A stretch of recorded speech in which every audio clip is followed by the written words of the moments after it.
Hola, ¿qué tal? Soy Carlos Javier Cid Hernández, de la licenciatura en Químico Farmacobiólogo en la Facultad de Ciencias Químicas de la Benemérita Universidad Autónoma de Puebla, y les voy a exponer mi cartel titulado Diferencia en el volumen del hipocampo en pacientes con esquizofrenia. Como resumen, puedo decir que la esquizofrenia se definió tradicionalmente como un trastorno mental grave, complejo, de curso crónico y heterogéneo, donde algunas de las experiencias más comunes son el hecho de oír voces y los delirios. En la figura 1 podemos ver 4 pinturas realizadas por pacientes con esquizofrenia. Evidencia respaldada por resonancia magnética y estudios post-mortem ha sugerido que los pacientes con esquizofrenia son caracterizados por un hipocampo más pequeño, pero aún no había evidencia de una reducción significativa en todo el hipocampo, por lo que en este estudio se evaluó mediante imagen de resonancia magnética a 140 pacientes con síndrome de lesión 22q11, de los cuales 53 experimentaron síntomas psicóticos y 15 de estos 53 ya habían sido diagnosticados con esquizofrenia. También se contó con 135 controles sanos, y cabe mencionar que este estudio duró 18 años comprendidos entre el año 2001 y 2019. Como introducción, se sabe que las características topológicas y celulares del hipocampo se establecen por nacimiento. Sin embargo, los patrones diferenciales ocurren durante la niñez y la adolescencia.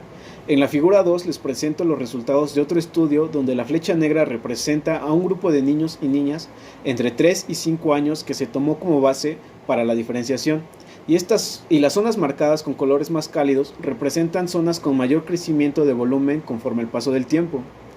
Se ha informado de la participación de diferentes combinaciones de subcampos del hipocampo en pacientes con alto riesgo clínico de psicosis, pero no hay consenso sobre qué subcampos son fundamentales. En la figura 3 les presento dos de las teorías más apoyadas sobre la intervención de dos subcampos en la esquizofrenia. La primera establece que CA3, al realizar la codificación y recuperación de la memoria, puede verse afectada generando recuerdos falsos percibidos como alucinaciones por los pacientes esquizofrénicos.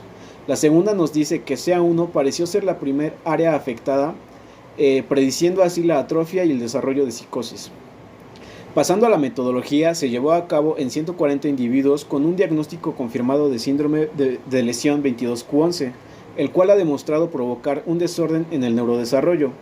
Los pacientes con este síndrome son muy buen blanco a la hora de la investigación de la esquizofrenia, ya que el 41% de estos pacientes desarrollan un desorden psicótico. Además, se contó con 135 controles sanos. Todos los pacientes fueron evaluados por imagen de resonancia magnética durante 18 años cada 3 años. La edad de los pacientes se encontraba entre los 6 y los 35 años y los dos grupos fueron emparejados por sexo y edades. Aunado a esto, a todos los pacientes con el síndrome de lesión se les evaluó por al menos 5 puntos de tiempo durante todo el estudio con la prueba SIPS para detectar la presencia de síntomas positivos para la psicosis. Finalmente se utilizaron herramientas estadísticas las cuales contemplaron diferentes variables como la edad del paciente, el tipo de escáner utilizado, las variables de grupo, los efectos fijos, entre otros, para poder llegar a una aproximación del volumen en cada paciente. Y bueno, el resultado más relevante fue la notable diferencia en cuanto al volumen de los pacientes con el síndrome de lesión y los control sanos. En la figura 8 podemos apreciar esta diferencia que es bilateral. En puntos rojos observamos que el volumen del hipocampo promedio de los pacientes con el síndrome de lesión es menor que el de los pacientes control sanos, representados con puntos azules. Y a pesar de esto, el comportamiento en el desarrollo del hipocampo es el mismo en ambos grupos. Además de esto, se estudió el volumen del hipocampo en pacientes con síndrome de lesión y síntomas negativos de psicosis, que están representados con puntos verdes, y pacientes con el síndrome de lesión y síntomas positivos a la psicosis, que están representados con puntos naranjas, encontrándose también una diferencia en el volumen general, ya que los pacientes con los síntomas positivos presentaban un hipocampo de menor volumen en ambos hemisferios. Además de esto, les presento las gráficas de los diferentes subcampos del hipocampo en estos mismos pacientes, donde se pueden ver las diferencias más específicamente por subcampo.